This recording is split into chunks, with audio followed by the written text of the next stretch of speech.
자,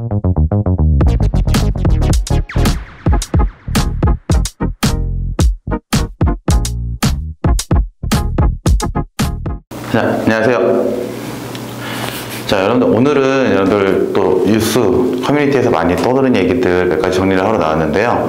자, 우리 뉴스를 보면은 부동산 경기가 경착륙이다 혹은 연착륙이다, 뭐 경제가 경착륙이다 연착륙이다 이런 얘기들 많이 하죠. 자, 경착륙이랑 연착륙의 차이점이 뭐냐면요, 비행기가 이렇게 쭉 랜딩을 하려고 내려가는데, 내려갈 때 어느 정도 적정 고도하고 그 다음에 각도가 있을 거 아니에요. 근데 이거를 너무 급하게 내려가는 거를 경착륙이라 그래요. 이걸 완만하게 내려가는 거를 연착륙이라 그러고요. 자, 급하게 내려가면은 그만큼 파급이 크겠죠. 충돌이 오면은 이게 좀 진동이 커지잖아요. 그래서 완만하게 있게 해주는 게 연착륙. 그래서 정치하시는 분들이나 경제하시는 분들이 많이 걱정하시는 게 뭐냐면은, 정책이 발표가 됐을 때 이게 시장 경기를 경착륙 시키면은 파급이 너무 크고 피해가 생긴다 이 얘기죠. 연착륙을 시켜야 되는데 이거를 조절하기가 생각보다 쉽지가 않아요. 이 생각보다 쉽지가 않은 이유가 왜 그러냐면요, 지금 미국이 계속 금리를 올리고 있는 상태예요. 계속 금리를 올리고 있는 상태고, 또 미국은 금리를 올려도 괜찮은 게, 얘네들은 자기들이 고용지수가 되게 괜찮아요. 지금 전 세계에서 유일하게 미국의 시장 경기가 지금 되게 탄탄한 상태예요. 유일하게 미국만. 미국의 시장 경기가 탄탄하다라고 얘기할 수 있는 거는 미국의 고용률을 보면 알 수 있는데, 미국의 고용률은 되게 좋은 상태거든요. 많이 고용이 되어 있어요. 대신에 소비자 물가가 조금 높기 때문에 지금 얘네들이 어떻게 금리를 높여서 이거를 잡겠다라고 얘기하는데요, 조금 이기적인 거예요. 이거는 자기들은 튼튼하니까, 자기들은 경기가 좋으니까 자기들 소비자 물가 잡겠다고 금리를 올리는데, 이제 얘네들이 금리를 올리면은, 미국이 금리를 올리면 주변에 파급이 생기겠죠. 주변에 파급이 생기면은 어떻게 돼요? 주변에서 이제 힘들어지게 돼요. 왜 힘들어지느냐? 금리가 올라가니까 자본들이 어떻게 미국으로 들어갈 수밖에 없잖아요. 그럼 미국은 경기도 좋고 물가도 잡고 투자도 많이 받을 수 있는 상황, 되게 좋게 만들어지고 있는 상태예요. 자, 그럼 우리나라는 어떠냐? 전에도 얘기했지만 여러분들, 우리나라는 미국보다 금리가 높아야 돼요. 미국보다 금리를 높게 해놔야지 우리나라에 있는 해외 투자 자본들이 미국으로 가는 걸 막을 수가 있어요. 근데 지금은 금리가 역전된 상태. 우리나라에서 미국보다 금리가 낮은 게 금리 역전 상태가 이렇게 자주 일어나진 않아요. 자주 일어나지 않았던 건데 지금 딱 일어나고 있는 상태고, 그 다음에 지금 환율이 1,400원. 1,400원이라는 얘기는 돈이 지금 빠져나가고 있다는 얘기예요.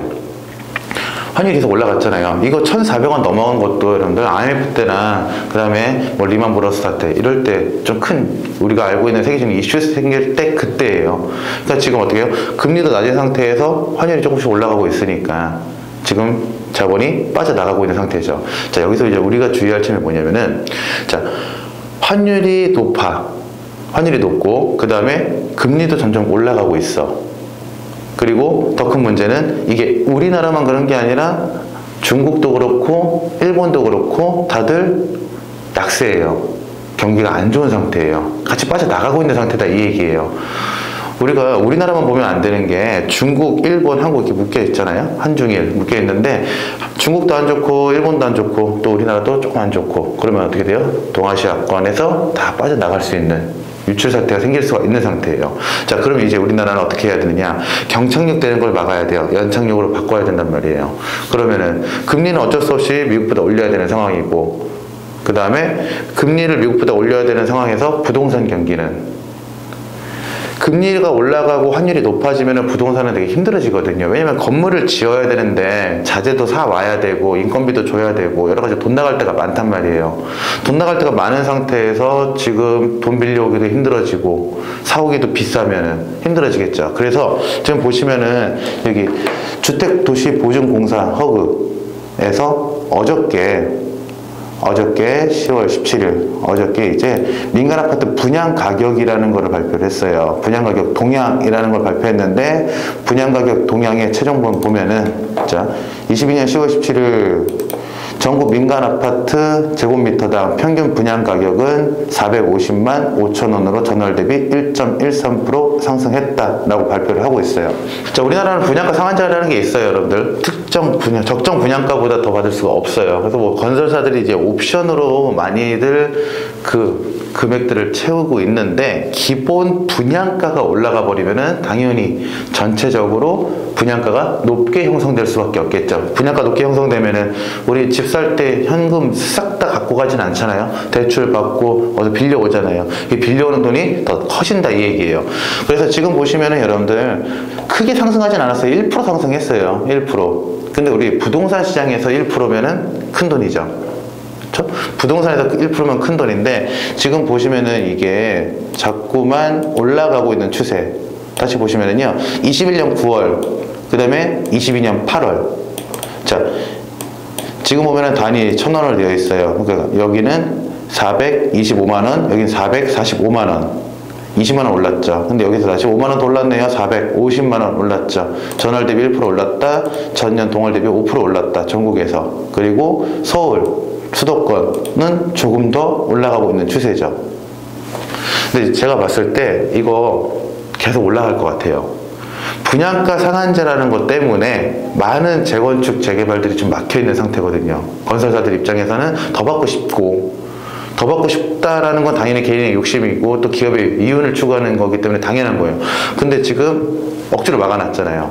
억지로 막아놨는데, 여기서 이제 우리가 보셔야 될 게 뭐냐면은 이 분양 세대수예요. 이 분양 세대수가 적지가 않아요. 앞으로 기다리고 있는 분양 세대수들이 많단 말이야.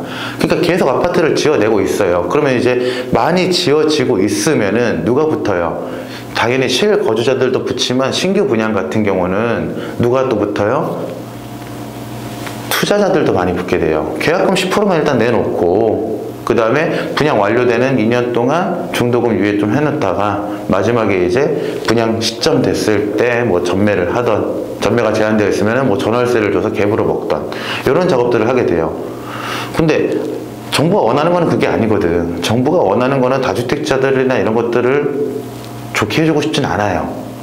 표면적으로. 물론 이제 알고 보면은 전부 다 다주택들이 다 하긴 하는데, 그래도 표면적으로는 안 좋거든. 그래서 지금 분양 세대수가 계속 늘어나고 있는 추세니까 어떻게 해요? 분양 가격을 조금 올려서 실거주자들을 위한 정책으로 바꿔놓고, 그 다음에 기존에 살고 있는 분들을 위해서 재건축, 재개발들 이런 것들을 좀 더 원활하게. 자, 분양가가 높아지면 재건축, 재개발이 잘 된다. 이게 무슨 말이냐면요, 지금 만약에 100세대가 살고 있는 집이 있어. 여기에 재건축을 들어가서 더 올릴 거야. 그러면 공사를 들어갈 거 아니에요? 공사 들어가서 더 올릴 거면은 여기에 돈이 더 추가로 필요하죠. 그럼 기존에 있는 분들이 분담금이라는 걸 내야 되는데, 이 분담금에 한계가 있단 말이야. 나 우리 집 더 커지고 더 높아지고 더 좋은 단지가 될 거니까 나 좋아, 투자하겠어. 근데 내 여력이 안 돼. 그 이상은. 그럼 어떻게 해야 돼요? 100세대였던 거를 100세대로 늘릴 때 나머지 100세대 민간 분양으로 돌려서, 일반 분양으로 돌려서 거기서 채워야 돼요. 근데 이게 한계가 있으니까 어떻게 분양가를 올려서 여기서 좀 더 받자. 그래야지 기존에 있는 사람들이 마음 놓고 재건축이나 재개발로 넘어갈 수가 있거든요. 예를 들면 그 둔촌주공 같은 데죠. 둔촌주공 같은 데는 지금 거의 한 2억 가까이 분담금이 올라가 버렸잖아요.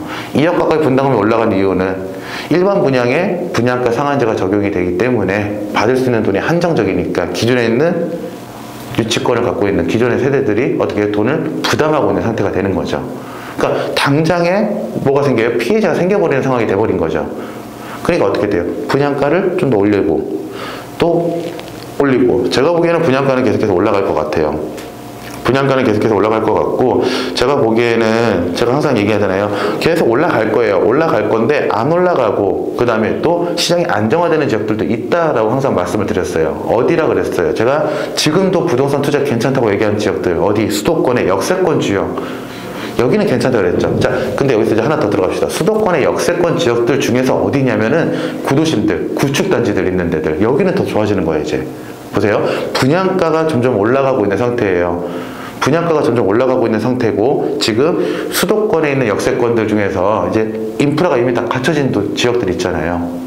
뭐 새롭게 지하철 뚫은 데들 말고 이미 단지들이 형성되어 있는 거, 이미 뭐 살기 좋은 동네들인데 아파트가 좀 노후되어 있던 동네들, 일기 신도시, 남부권에 있는 일기 신도시들이나 아니면은 뭐 수도권에 있는 데들, 서울 이런 데들은 어떤 생각을 할 수 있어요? 여기는 지금 이제 분양가가 올라가니까 재건축이나 재개발할 때 분담금을 낮출 수가 있는 상태고, 그러면 당연히 여기는 투자할 만하죠. 신규 단지는 아니에요. 신규 단지는 왜 아니냐면은 이제 새롭게 들어가는 신축 아파트들 이런 데들은 어때요?